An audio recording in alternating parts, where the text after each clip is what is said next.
Buen domingo, hermanos. El día del Señor para alimentar nuestro corazón con la bendita palabra de Dios. Volvemos al lugar que ocupaba ella en la misma vida del Señor Jesús. Comenzamos la Cuaresma, un tiempo de profundizar en nuestra fe y en nuestra decisión por Jesús. Lo vamos a hacer escuchar el Evangelio. No es breve, pero es fuerte, es lindo escucharlo. El relato de las tentaciones en el Evangelio de Mateo, en este primer domingo de Cuaresma. Lo hacemos en nombre del Padre, del Hijo y del Espíritu Santo. Y nos dice así. Entonces Jesús fue llevado por el Espíritu al desierto para que el diablo lo pusiera a prueba. Después de ayunar 40 días, con sus 40 noches sintió hambre. Y el tentador, acercándose, le dijo: si tú eres hijo de Dios, manda que estas piedras se conviertan en panes. Jesús le respondió: está escrito, el hombre no vive solamente de pan, sino de toda palabra que sale de la boca de Dios. Luego el diablo llevó a Jesús a la ciudad santa y lo puso en la parte más alta del templo, diciéndole: si tú eres hijo de Dios, tírate abajo, porque está escrito, Dios dará órdenes a sus ángeles, y ellos te llevarán en sus manos, para que tu pie no tropiece con ninguna piedra. Jesús le respondió: también está escrito, no tentarás al Señor tu Dios. El diablo lo llevó luego a una montaña muy alta. Desde allí le hizo ver todos los reinos del mundo con todo su esplendor, y le dijo: te daré todo esto si te postras para adorarme. Jesús le respondió: retírate, Satanás, porque está escrito, adorarás al Señor tu Dios y a Él solo rendirás culto. Entonces el diablo lo dejó y unos ángeles se acercaron para servirlo. Palabra del Señor. Todos los años, en el primer domingo de Cuaresma, tenemos esta reflexión, las tentaciones del Señor. Esta experiencia que tuvo Jesús, que es parte del comienzo de su ministerio público. Recordemos que esto acontece enseguida, que fue el bautismo en el río Jordán, que lo hemos meditado en el mes de enero, cuando todavía Jesús estaba desconocido, era esa vida familiar que fue llevando, que se va a ser pública a partir de esa experiencia. Y ese día vemos que Jesús, que asumió nuestra naturaleza, la va a terminar de asumir también en la fragilidad del pecado. No porque él peque, sino porque lo va a aceptar sobre él. El hecho de que se haya puesto en la cola de los pecadores viene a decirnos: yo me hago uno con ustedes también en esto, en su pecado. Y vemos que inmediatamente el Espíritu que se manifiesta en el bautismo del Jordán dice: los lleva al desierto para la tentación.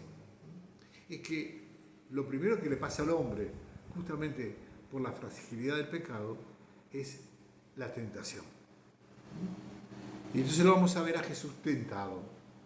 Tentado en sí mismo no podía ser tentado, es Dios. Pero en cuanto hombre frágil que aceptó ser en el bautismo del Jordán, sí puede ser tentado. ¿Y dónde es tentado Jesús? Vamos a ver que la tentación que es permitida por Dios como el comienzo de su camino, va a querer apartarlo de la voluntad de Dios. Y en esto consiste la tentación. La tentación no es hacer algo malo, la tentación es desobedecer a Dios.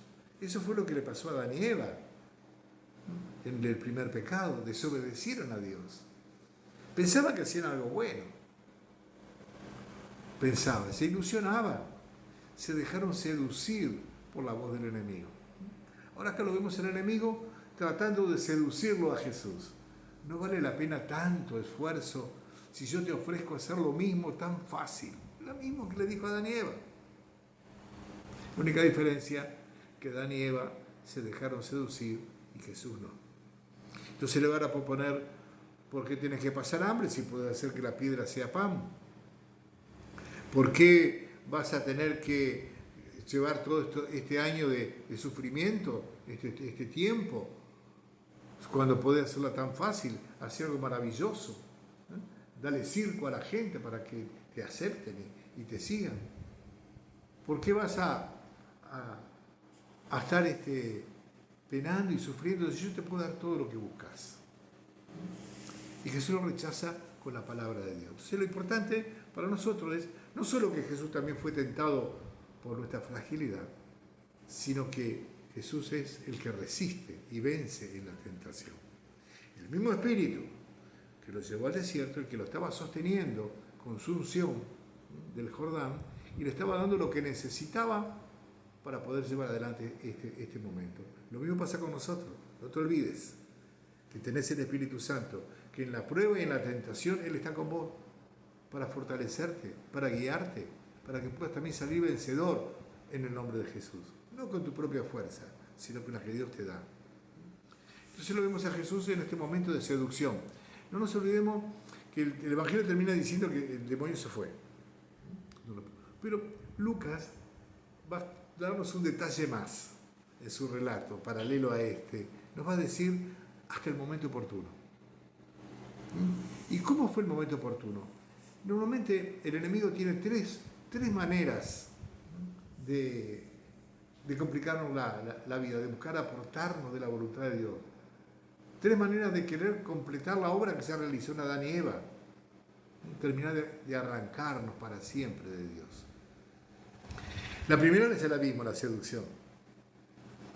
Endulzante, presentarte la linda. Adán y Eva le mostró una fruta apetitosa. A ver, mirá que nadie peca porque elige lo malo. Se cree que está eligiendo lo bueno para sí mismo. Siempre hay esa desfiguración de la verdad. Pero la segunda tentación, fíjense ustedes que el nombre que le da la palabra de Dios al enemigo, y también entre los varios nombres que le da, uno es diablo. El diablo es el que enrieda las cosas, el que confunde las cosas, el que hace... Justamente esa es la otra manera que tiene. ¿Cómo se le enredó la vida a Jesús? Y haciendo que algunos lo aplaudieran en exceso hasta querer hacerlo rey, o llevando a otros a tener miedo de perder su puesto de poder y entonces rechazarlo a Jesús. El caso más notable fue el del rey Herodes, miedo a perder su corona que le llevó a querer matar al niño recién nacido. Entonces, el enredo, también se manifiesta en nuestras vidas el enredo. Se van complicando las cosas, no salen, parece que no se puede. San Pablo nos da la receta. En el capítulo 8 de la carta de los Romanos dirá, ¿qué podré decir? En la vida tenemos hambre, persecución, desnudez, espada, todas las desgracias que le pasaron. Pero yo estoy siempre seguro que soy más que vencedor, dirá San Pablo, gracias a aquel que nos amó. Jesús estaba seguro del amor del Padre, no lo podía enredar. Podría armar todo lo que quisiera, podía poner la gente en contra de él, todo lo que quisiera. Pero Jesús sabía dónde tenía que ir. Y la tercera manera va a ser directamente con el sufrimiento. Recordemos la oración de Jesús en el huerto de Getsemaní. Padre, si es posible que no pase por esto, pero que se haga tu voluntad, no la mía. Jesús permanece firme en la voluntad de Dios.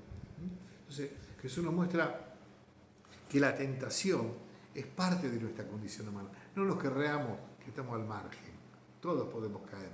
No sabemos en qué momento de la vida va a aprovechar el enemigo a presentarse con su seducción, con sus enriedos, con sus amenazas, y va a confundirnos y nos va a alejar de la voluntad de Dios.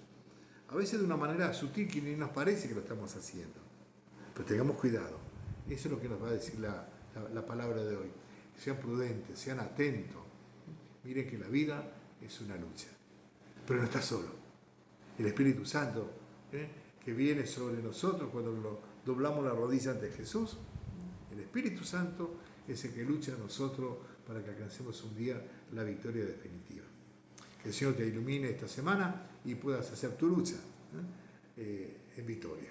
Te bendigo en nombre del Padre, del Hijo y del Espíritu Santo. Amén.